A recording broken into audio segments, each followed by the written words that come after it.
Hello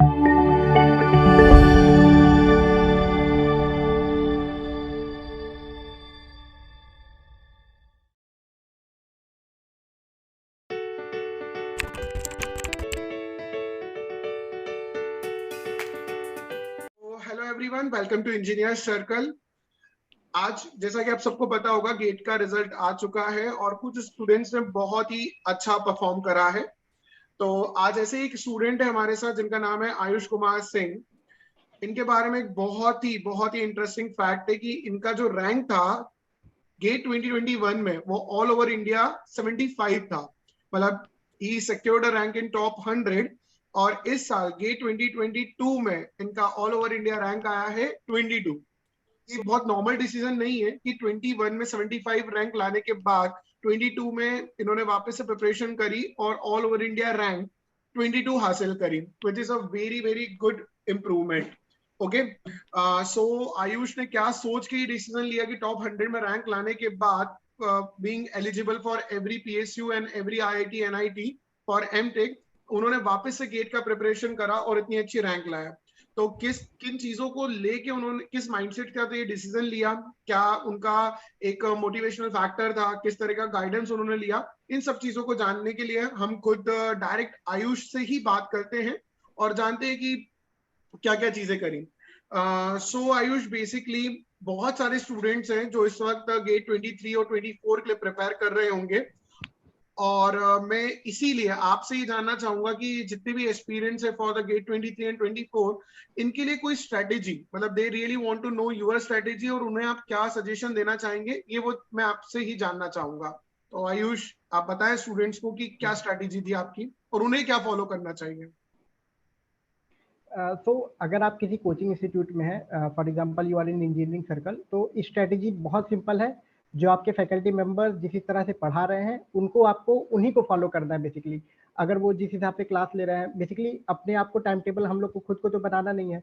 वो coaching वाले अपना एक उनका खुद का हेडेक होता है, वो अपना इस हिसाब से टाइम टेबल बनाते हैं कि एट द बिफोर से 1 और 2 months of the examination syllabus completely cover हो जाए।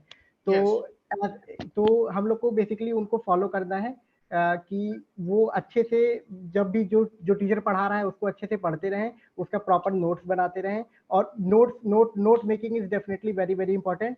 नोट्स बनाते रहें और उसके बाद जो भी टीचर पढ़ा रहा है उसको फॉलो करते रहें। नोट्स बनाने के बाद जब भी आपका कोई एक टॉपिक कंप्लीट हो जाए, कोई एक चैप्टर कंप्लीट हो जाए, मेक श्योर कि you do at least 10 to 12 problem of that particular chapter. और जब मतलब क्योंकि GATE is all about problem solving skill. Yes. आपके पास नॉलेज है, आपके पास सब कुछ है, लेकिन आप अगर प्रॉब्लम नहीं सॉल्व कर पा रहे हैं at the end of the day, तो वो नॉलेज किसी काम की नहीं है।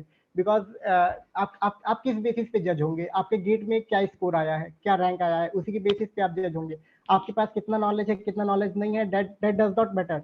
तो you need to improve your problem solving skill, और वो खाली और प्रॉब्लम सॉल्व करके ही आएगा। तो मेरा मानना है कि मतलब जितना ज्यादा नंबर ऑफ प्रॉब्लम्स आप सॉल्व कर पाए after going through theory and concept, once you are sure that I am very well aware of the theory portion, तो आप प्रॉब्लम पे जुड़ जाइए। आपको बार बार थ्योरी रिवाइज करने की जरूरत नहीं है। Via with the help of problem आपकी थ्योरी रिवाइज होती रहेगी। तो एक सबसे जो मेन इंपॉर्टेंट चीज मैं समझता हूँ गेट एग्जामिनेशन के लिए ये है। और सेकंड मोस्ट इंपॉर्टेंट थिंग है रिवीजन और टेस्ट सीरीज, जो कि सब लोग कहते हैं। रिवीजन आपका अगर प्रॉपर नोट्स मेंटेन है तो रिवीजन में आपको बिल्कुल दिक्कत नहीं होगी। अगर आपका नोट्स अप टू डेट है तो रिवीजन आपका समझ लीजिए कोई दिक्कत नहीं है। आप एटलीस्ट आपको 1 मंथ लगेगा, आप हर एक सब्जेक्ट दोबारा से जाकर रिवाइज कर लेंगे with good number of problems also. और टेस्ट सीरीज आपको लास्ट के 1 मंथ आपको लगातार टेस्ट सीरीज देनी है, उस पर फोकस करना। ओके, सो स्टूडेंट्स, आपको समझ में आ गया होगा कि जो स्ट्रेटेजी है, अगर आप 23-24 के लिए हैं और आप किसी भी इंस्टीट्यूट का पार्ट है, तो बहुत ही आयुष ने सिंपल सा स्ट्रेटेजी बनाया जो आपको सभी क्लासरूम प्रोग्राम से भी समझाया जाता है कि जो फैकल्टीज आपको पढ़ा रही हैं आप उन्हें अपने साथ साथ लेके चलिए। कुछ भी चीज छोड़िए नहीं कि ये मैं कल करूंगा, परसों करूंगा, क्योंकि आप जो चीजें छोड़ते जाते हो पाइलअप होते जाती है और वो बड़ी हो जाती है ना। तो सीधी बात है, आयुष ने जो चीज समझाई कि आपका जो करंट सब्जेक्ट है आप उसी के साथ खत्म करिए जो इंस्टीट्यूट के साथ खत्म हो रहा है, ताकि आपका एक सब्जेक्ट प्रिपेयर हो। और जैसा कि आयुष ने बहुत अच्छी चीज बोली कि 1 से 2 महीने पहले तक आपका कोर्स खत्म करा दिया जाता है, मतलब आप 2 महीने पहले गेट का सिलेबस खत्म कर चुके हैं। It's time for revision and the test series. ये सारी इंपॉर्टेंट बातें थी जो मैंने रिपीट कर दी। ओके, सो एक और चीज मैं आप लोगों को सभी स्टूडेंट्स को बताना चाहूंगा कि आयुष ने जब 21 में 75 रैंक हासिल करी थी, जब वो एक कॉलेज गोइंग स्टूडेंट है, और अभी शायद से आयुष आप 22 में पास आउट है। Am I right, Ayush? मतलब I will be passing out in the year 2022। मेरा दरअसल इंटीग्रेटेड डुअल डिग्री कोर्स था, तो ओके मेरा ओके वो 5 साल का कोर्स था, तो अभी भी मैं मतलब अपने लास्ट ईयर में। ओके। सो बेसिकली तो ये बहुत ही इंपॉर्टेंट है कि कॉलेज गोइंग में ही आयुष ने 75 और 22 रैंक हासिल करी है। और मेरा नेक्स्ट क्वेश्चन यही है, जो बहुत सारे स्टूडेंट्स को डाउट भी रहता है, कि कॉलेज के साथ हम कैसे मेंटेन करें गेट का प्रिपरेशन, क्योंकि इस सेमेस्टर में ही स्टूडेंट्स को बहुत सारा ज्यादा लोड वर्क, मतलब कॉलेज वर्क बहुत ज्यादा हो जाता है, क्योंकि उनका मेजर माइनर मतलब माइनर प्रोजेक्ट आ जाता है कुछ स्टूडेंट्स का, फिर इंडस्ट्रियल ट्रेनिंग भी आ जाती है। तो जो 1 महीना 1.5 महीना छुट्टी मिलता है कॉलेज से सेमेस्टर के बाद, वो भी उन्हें इंडस्ट्रियल ट्रेनिंग के लिए में जाना पड़ता है, क्योंकि दे आर वेरी कंफ्यूज कि उनको करियर में क्या करना है। तो मेरा नेक्स्ट क्वेश्चन आपसे ये रहेगा आयुष, कि कॉलेज गोइंग स्टूडेंट्स को गेट के लिए किस तरह से टाइम मैनेज करना चाहिए, मैं ये आपसे ही जानना चाहूंगा आयुष। मतलब डिपेंडिंग ऑन योर गोल, अगर आपका गोल ऐसा है कि आपको कॉलेज के बाद 1 ईयर का ड्रॉप लेना है, आपका पहले से माइंडसेट ये है, तो बेसिकली कॉलेज में आपको बहुत ज़्यादा ध्यान नहीं देना है गेट एग्जामिनेशन पे। कॉलेज में आपका मेन फोकस रहना चाहिए कि जो पढ़ाया जा रहा है उसको आप अच्छे से पढ़ लें। मैं ये नहीं कह रहा आप उसको एकदम डीपली जाके पढ़ लें कि आप गेट एग्जामिनेशन अच्छा कर लें। मैं ये कह रहा हूँ कि आपको अच्छे से कॉन्सेप्ट पता होने चाहिए। अगर के जो भी बेसिक टर्म्स होते हैं हर सब्जेक्ट से रिलेटेड, वो बेसिकली आपको पता होने चाहिए। अगर कोई आपसे कह रहा है कि दिस इज वॉइड रेशियो, तो आपको ये मालूम होना चाहिए कि वॉइड रेशियो होता क्या है। ये बेसिक अंडरस्टैंडिंग होनी चाहिए। अगर आपका एम है 1 ईयर ड्रॉप के बाद मुझे गेट देना है, अगर आपका एम ये है कि विद द कॉलेज आपको गेट में स्कोर करना है, तो थोड़ा सा आपको हार्ड वर्क करना पड़ेगा। Hard work in the sense कि अगर आपका ढेर सारा असाइनमेंट मिल रहा है, तो आपको उस पर भी ध्यान देना है। क्योंकि जो एग्जाम हम लोग कॉलेज के लिए पढ़ रहे हैं, जो एग्जाम के लिए पढ़ रहे हैं कॉलेज के लिए, तो they both are one and the same thing which is being asked in GATE examination. तो बस अंतर ये रहता है कि दोनों की अप्रोच अलग अलग होती है। एक में आपका थोड़ा सा सब्जेक्टिव अप्रोच रहता है, एक में आपका थोड़ा सा ऑब्जेक्टिव अप्रोच रहता है। तो हम लोग को अप्रोच चेंज करना है। वो जब कोचिंग इंस्टीट्यूट, किसी भी कोचिंग इंस्टीट्यूट में हम इनरोल हैं, फॉर एग्जांपल इंजीनियरिंग सर्कल में अगर हम ऑनलाइन कोर्स ले रहे हैं, तो मे बी फॉर एग्जांपल अगर 2-2 घंटे की 2 क्लास डेली चल रही है, तो 4 आवर्स मेरे हिसाब से तो बहुत आराम से आप निकाल सकते हैं विद कॉलेज। मतलब उतना अगर आप पूरे सेल्फ मोटिवेटेड है, अंदर से पूरा डिटरमाइंड है, तो मोस्ट प्रोबेबली आप निकाल लेंगे ये 4 आवर। आपको थोड़ा सा हार्डवर्क एंड में जाकर के अपने 4th ईयर में इतना हार्डवर्क करना रहेगा कि आपको 4 आवर एटलीस्ट क्लासेस के लिए निकाल लेनी है, और 1 आवर या 1.5 आवर आपको प्रॉब्लम सॉल्विंग के लिए निकाल लेना है। और उसके बाद जो बाकी बचे हुए आवर है, इंजीनियरिंग में आप क्लास जाते हैं, मोस्ट प्रोबेबली आप क्लास में जा रहे हैं लेकिन उतना बढ़िया से ध्यान नहीं देते, तो उस टाइम को भी अगर आप यूटिलाइज करना चाहें, तो उस टाइम को भी आप यूटिलाइज कर सकते हैं। तो ये बहुत ज़्यादा प्रॉब्लम नहीं क्रिएट करता विद कॉलेज, लेकिन अगर हम अपने मेंटल प्रेशर खुद ही से क्रिएट कर ले, तो वो जरूर फिर प्रॉब्लम बन जाता है। बिल्कुल सही आयुष, आपने जो लास्ट बात बोली वो बिल्कुल सही है, कि अगर हम हमारे हर्डल्स खुद ही बना लेंगे तो बहुत मुश्किल चला जाएगा। अगर हम प्रिपरेशन ही ये चीज सोच के करेंगे कि कॉलेज के साथ गेट नहीं हो सकता, तो आपने पहले ही अपना जो गोल है वो सेट कर लिया कि गेट नहीं हो सकता। जैसे कि आयुष ने गोल सेट करा कि मुझे गेट करना है, तो फिर कॉलेज हो, इंडस्ट्रियल ट्रेनिंग हो, चाहे कुछ भी हो, जैसे उन्होंने साफ साफ कहा इस लेक्चर में कि मतलब इस सेशन में कि अगर आपको करना ही है तो आपको हार्डवर्क करना पड़ेगा। एक और चीज आप ध्यान रखिएगा, कई लोगों को मिसकंसेप्शन रहता है कि कॉलेज के बाद क्लास, क्लास के बाद फिर भी हमें पढ़ना है, बट आयुष ने जैसा कि बताया कि वो सिर्फ 1 से 1.5 घंटे का ही उन्होंने टाइम बताया कि आपको एक बार रिवाइज करना है या फिर प्रॉब्लम सॉल्विंग के लिए करना चाहिए। और जो बेस्ट टिप मुझे लगी वो ये थी कि आप कॉलेज में अगर क्लासेस में ज्यादा अटेंटिव नहीं है, तो आप उस टाइम को भी यूटिलाइज कर सकते हैं अपनी प्रिपरेशन के लिए for the upcoming GATE. Okay, तो ये बहुत ही अच्छे सजेशंस थे, I hope students. And one more thing which I want to ask from you Ayush, कि अब 3rd ईयर के स्टूडेंट्स भी गेट दे सकते हैं, दे आर एलिजिबल। तो क्या ये मतलब आपका क्या सोचना है कि आपने जैसे 3rd ईयर में भी दिया, अभी आपने फाइनल ईयर में भी दिया ही, आपका इंटीग्रेटेड प्रोग्राम है, बट हम 4 ईयर वाले बच्चों के लिए कह सकते हैं कि आप फाइनल ईयर में पेनल्टीमेट ईयर और फाइनल ईयर, है ना, तो आप कह सकते हैं आपने 3rd ईयर में भी दिया और फाइनल ईयर में भी दिया। तो कई स्टूडेंट्स जो 3rd ईयर वाले रहते हैं कंफ्यूज रहते हैं, तो I really want to know कि क्या आपको कोई बेनिफिट मिला 3rd ईयर में देने से?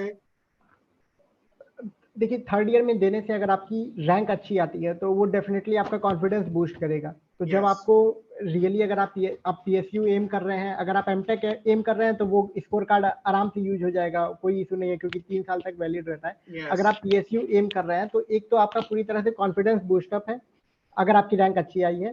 सेकंड है, आपका सिलेबस ऑलमोस्ट कंप्लीटेड है।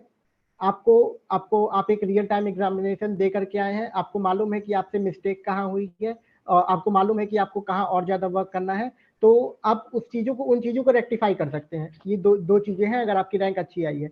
अगर आपकी रैंक अच्छी नहीं आई है थर्ड ईयर में, तब आपको मालूम है कि आपको मालूम है कि आपने अच्छे से प्रिपरेशन नहीं की। Deep inside you also know that you have not prepared well. Yes. तो आपको ये देखना है कि आप इतना टाइम देने के बाद यहाँ स्टैंड कर रहे हैं, तो आपको कितना और टाइम देना पड़ेगा 2 डिजिट या 1 डिजिट रैंक लाने के लिए।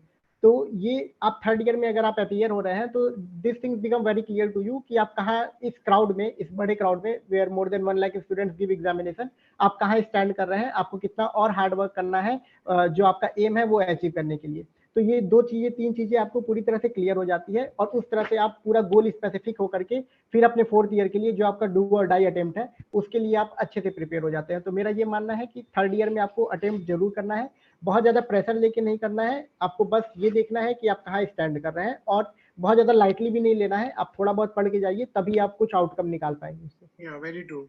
सही बात है आपका कि मतलब आपका कुल मिला के कहना है कि थर्ड ईयर में अगर आप गेट दे रहे हैं तो आप ये सोच के मत दीजिए कि बस चलो दे देता हूँ, मुझे तो कोई फायदा मिलने नहीं वाला। और मतलब आयुष ने बहुत अच्छी बात बोली ये चीज कि आपका जो गेट स्कोर कार्ड है वो 3 इयर्स के लिए वैलिड है, पहला चीज।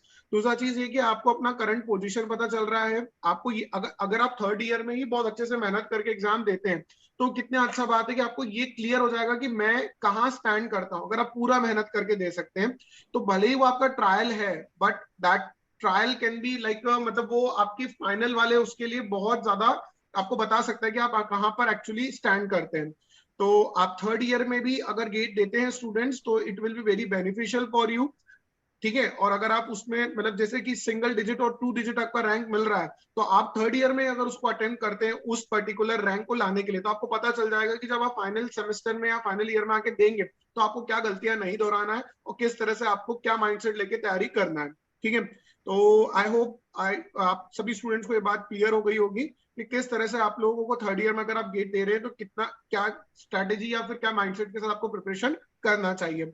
सो आयुष, इस गेट 22 रैंक को लाने के लिए आपने किन टॉपिक्स, किन सब्जेक्ट्स, किन टेस्ट सीरीज को फॉलो किया, ये भी स्टूडेंट्स को बता दीजिए क्योंकि बहुत कंफ्यूजन रहता है स्टूडेंट्स को। सर मतलब अगर 2 डिजिट रैंक आपको लाना है पर्टिकुलरली इन गेट एग्जामिनेशन, आपका हर एक टॉपिक कवर होना चाहिए। आप कोई सब्जेक्ट छोड़ के नहीं जा सकते एग्जाम में, वो बहुत ज्यादा रिस्की हो जाता है बिकॉज यू कांट प्रेडिक्ट कि इस ईयर किस किस टॉपिक से कितने क्वेश्चन आएंगे। फॉर एग्जांपल इन 2021 मैं इंजीनियरिंग इकोनॉमिक्स पढ़ करके नहीं गया था, पर मेरे सेट में इंजीनियरिंग इकोनॉमिक्स से अप्रोक्सीमेटली 6 मार्क्स के क्वेश्चन आ गए, तो मेरी रैंक वहीं पे, मैं मतलब टॉप 30 से तो बाहर हो गया मतलब तुरंत। अगर मैं 3 क्वेश्चन छोड़ रहा हूँ, तो अगर आपको 2 डिजिट रैंक एम कर रहे हैं तो आपका ये टारगेट होना चाहिए कि आप पूरा पढ़ करके जा रहे हैं, पूरा सिलेबस आपका कवर है, जितना Yes. मतलब जितना आता है एग्जाम में, जितना प्रीवियस ईयर क्वेश्चंस आप देख लीजिए, जो भी ट्रेंड फॉलो हो रहा है वो बेसिकली वो पूरा आपका कवर होना चाहिए। कोई पर्टिकुलर सब्जेक्ट आप छोड़ नहीं सकते। हाँ, किसी सब्जेक्ट का कोई पर्टिकुलर टॉपिक है वो आप छोड़ सकते हैं, उसके आने की भी प्रोबेबिलिटी कम है,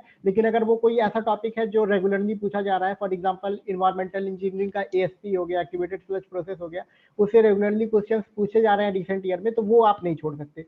तो ये आपको खुद से डिसीजन लेना है और ये डिसीजन आप with due course of time, जैसे जैसे आप प्रैक्टिस करते जाएंगे, पीवाईक्यू सॉल्व करते जाएंगे, तो ये डिसीजन आप खुद ही लेने लगेंगे। बेसिकली जो मेरा मानना है, अगर आप 2 डिजिट रैंक एम कर रहे हैं तो आपको पूरा सिलेबस थॉरो होना चाहिए, पूरा सिलेबस कंप्लीट होना चाहिए। और फिर सेकंड बात रही टेस्ट सीरीज की, तो टेस्ट सीरीज आप किसी भी कोचिंग इंस्टीट्यूट की ज्वाइन कर लीजिए, they all provide good number of questions. तो आपका बेसिकली टेस्ट सीरीज से एम क्या होना चाहिए, एम ये रहना चाहिए टेस्ट सीरीज में कि आप वो 3 आवर्स की सीटिंग है उसको लेकर के आप कंफर्टेबल हो जाए। सेकंड, आपका एग्जामिनेशन को अप्रोच करने का तरीका क्या होगा, वो आपको जब आप 8-10 टेस्ट सीरीज दे लेंगे, टेस्ट फुल लेंथ टेस्ट दे लेंगे, तो आपको एक आइडिया लग जाएगा कि मैं अगर ऐसे अप्रोच कर रहा हूँ पेपर को तो मेरा स्कोर ज्यादा आ रहा है, या मैं ऐसे कर रहा हूँ तो मेरा स्कोर कम आ रहा है। You have to experiment these all things while giving test. तो एक ये फायदा होता है टेस्ट का। और थर्ड आपका ये रहता है कि आपकी ऑल इंडिया रैंक निकल के आ रही है, तो आपको Yes. पहले से ही आइडिया हो जाता है कि आप कहाँ पे स्टैंड कर रहे हैं, और आपको इस मतलब रिलेटिव आपकी ग्रेडिंग हो जाती है कि आपके जो काउंटर पार्ट्स हैं जो प्रिपेयर कर रहे हैं वो कितना अटेम्प्ट कर पा रहे हैं और आप कितना अटेम्प्ट कर पा रहे हैं। तो उस हिसाब से फिर आप एक स्ट्रेटजी बना सकते हैं कि मुझे इस चीज पे ज्यादा फोकस करना है, इस चीज पे थोड़ा कम फोकस करना है, मैं अगर किसी क्वेश्चन पे ज्यादा टाइम दे रहा हूँ तो क्यों ज्यादा टाइम दे रहा हूँ। तो ये सब चीजें टेस्ट के बाद एनालाइज करना होता है। तो test becomes the most important part of your GATE journey, जो आपको लास्ट में ये मतलब बहुत ज्यादा जरूरी है टेस्ट देना। बिना टेस्ट दिए तो बहुत ज्यादा मुश्किल हो जाता है फिर। ओके, सो स्टूडेंट्स, आपको शायद ये चीज क्लियर हो गई होगी कि जो सब्जेक्ट का वेटेज ज्यादा है वो तो आपको करना ही करना है।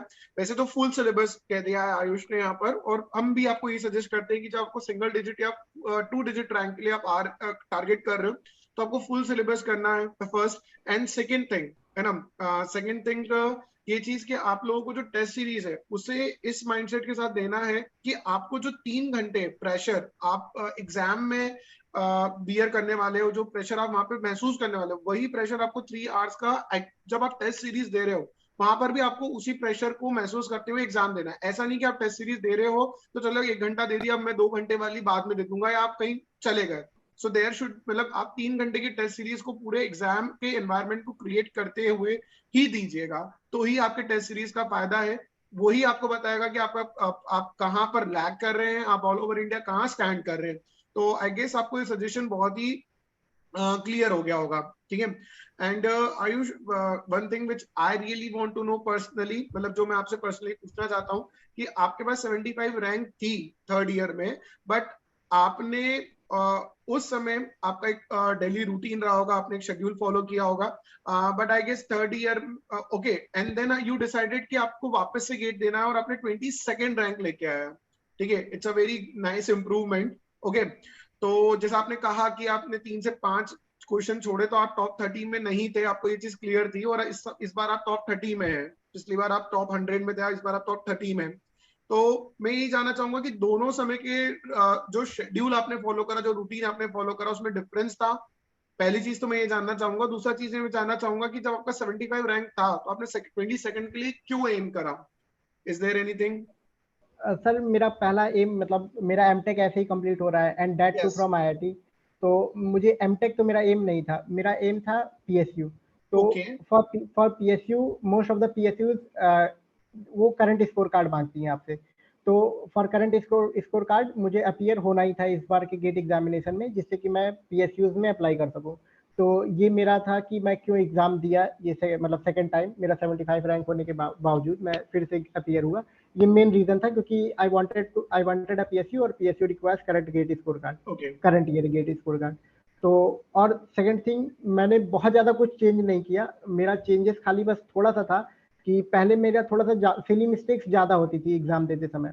सिली मिस्टेक जैसे एनएटी टाइप क्वेश्चंस हो गए, तो मेरा जो हैबिट था वो ये था कि मैं एनएटी क्वेश्चंस एक बार पढ़ा, उसको सॉल्व किया, आंसर मार्क किया और आगे बढ़ जाता था। तो मैं रियलाइज किया कि उसमें मैं बहुत ज्यादा सिली मिस्टेक्स कर रहा हूँ। Silly mistakes yes. कहाँ पे हो रही है? फॉर एग्जाम्पल, आंसर मांगा है किसी और यूनिट में, मेरा कुछ और निकल के आया, मैं वही मार्क करके आगे बढ़ गया। तो मैं धीरे धीरे अपने अंदर विथ टेस्ट सीरीज मैंने अपने अंदर ये हैबिट इंकलकेट की कि मैं एनएटी क्वेश्चंस जो होंगे मार्क करने से पहले लास्ट लाइन जरूर पढ़ूंगा कि ये लास्ट लाइन क्या पूछा है। अगर लास्ट लाइन यस। जो पूछा है मैं वही आंसर कर रहा हूँ तो ठीक है, अगर मैं वो नहीं आंसर कर रहा हूँ तो मैं फिर से वो चीज उसको करेक्ट करूंगा। और बिलीव मी, दिस ईयर ऐसे 1-2 क्वेश्चन थे जहां पे मैं कुछ और मार्क करने जा रहा था, लेकिन वो मेरी जो हैबिट थी वो लास्ट लाइन पढ़ने की, उसके कारण मैं अपना आंसर सही कर लिया। तो ये जो मतलब दूसरे स्टूडेंट की जो सिली मिस्टेक्स हो रही है वो कहीं और हो रही होगी, वो आपको अपने से जज करना है और आपको अपने से रेक्टिफाई करना है। This was the case with me कि मैं एनएटी में ज्यादा मिस्टेक्स कर रहा था। तो मैं अपना मेरा मेरा मेन फोकस था मुझे एनएटी में कम से कम मतलब गलत करने हैं, तो वही मैं इम्प्रूव किया और that is the reason my rank improve. Okay. And आपका डेली शेड्यूल क्या था कॉलेज के साथ, और एक बार आपने जब बिना कॉलेज के दिया तो मतलब? सर मैं दोनों दोनों बार तो मेरा कॉलेज के साथ ही था बेसिकली। तो नहीं नहीं, मेरा मतलब डेली, क्योंकि जो प्रीवियस रहा होगा उसमें तो आपका कॉलेज नहीं रहा होगा ना, क्योंकि आई गेस 21 में आप 20 में प्रिपेयर कर रहे होंगे, तो दैट वाज मोस्टली आपने लॉकडाउन में ही बिताया होगा। हाँ इसलिए ये मैंने था सर आपसे पूछा कि उस समय तो आपका वो कॉलेज था नहीं। तो एक तो बिना कंपटीशन के, मतलब बिना अपने क्लासमेट्स के प्रिपेयर करना भी एक बहुत बड़ा टास्क होता है, क्योंकि अगर आपको कंपटीशन महसूस नहीं होता तो ब्रेन आपको रिवॉर्ड नहीं देता। तो मतलब बिना, आप अकेले ही थे देखा जाए तो उस वक्त, खुद ही को उठाना, खुद ही को शाबाशी देना, खुद ही की गलतियां निकालना, क्योंकि कोई आजू बाजू आपका क्लासमेट नहीं था। May be you guys will be connected online via messages और टेक्स्ट ओवर कॉल, बट फिर भी मैं यही चीज बोलूंगा कि एक वो वाली चीज भी थी, वो वाला माइंडसेट भी था जब आप बिल्कुल अकेले थे, मतलब क्लासमेट्स वाला कंपटीशन का माहौल नहीं था, और एक बार 22 में शायद आपको कंपटीशन वाला माहौल मिला था। That's why I really want to know कि आपका डेली शेड्यूल क्या था उस समय, जब मतलब जब कंपटीशन वाला माहौल आपको नहीं मिला होगा ज्यादा। सर जब फर्स्ट ईयर में जब लॉकडाउन था तो आप सही बोले कि क्लास कम चल रही थी, तो यस क्लास कम चल रही थी तो स्टार्टिंग में मेरा डू और डाई सिचुएशन भी नहीं था, तो मैं यस। बहुत चिल होकर प्रिपरेशन कर रहा था। मेरा हाँ एम रहता था मैं क्लास करूं, नोट्स बनाऊं और उसके बाद फिर थोड़ा सा प्रॉब्लम प्रॉब्लम सॉल्व कर लूं। तो यस। धीरे धीरे थोड़ा सा लैग आने लगा, मैं क्लास से थोड़ा सा पीछे होने लगा, तो उसके बाद मैं अपना थोड़ा सा पुश किया प्रिपरेशन को। और अगस्त टिल अगस्त सितंबर मेरा ये था कि मैं क्लास के पैरेलल चल रहा था, एकदम बिल्कुल पैरेलल चल रहा था। उसके बाद फिर धीरे धीरे मैं क्लास के साथ एकदम हो गया, और पीवाईक्यूज मैं अपना करता रहा पैरेलली। मेरा जब जब क्लास का सिलेबस खत्म हुआ तभी मेरा पीवाईक्यू भी कंप्लीट हो गया, और बीच बीच में जो असाइनमेंट्स वगैरह आते थे तो वो मैं कर लेता था, जो भी क्लास के असाइनमेंट वगैरह रहते थे। क्लासेस बंद थी लेकिन फिर भी असाइनमेंट वगैरह पास होने के लिए तो करना ही पड़ता था, तो बीच बीच में मैं टाइम निकाल के असाइनमेंट अपना कर लेता था। और इतना टाइम रहता था दिन भर में, लॉकडाउन था, कहीं बाहर निकलना नहीं है, तो अगर आप 8 घंटा सोने का निकाल दें और 3-4 घंटा अदर एक्टिविटीज का निकाल दें तो आपके पास मतलब श्योर शॉट 12 आवर्स बच रहे हैं। और फिर भी गेट था। यस। एग्जामिनेशन के लिए अगर आप डेली 8 आवर्स भी दे रहे हैं विथ फुल डेडिकेशन, 8 आवर्स मैं बहुत ज्यादा बोल रहा हूँ, 6 आवर्स भी दे रहे हैं with full dedication along with classes, तो वो ओके। मोर देन सफिशियंट है आपको क्रैक करने के लिए एग्जामिनेशन। ये बहुत ज्यादा टफ नहीं रहेगा अगर आप ये इतना फॉलो कर रहे हैं, लेकिन आप रेगुलर रहें, कंसिस्टेंसी इज द की। आप एक दिन 12 घंटे पढ़ लें, अगले दिन आप पढ़े ही नहीं, तो वो फिर दैट विल नॉट वर्क। तो you have to be completely consistent in your approach. आप कंसिस्टेंटली अपना प्रॉब्लम सॉल्व करते रहें, क्लासेस करते रहें, और कभी भी ब्रेक ना ले बीच में।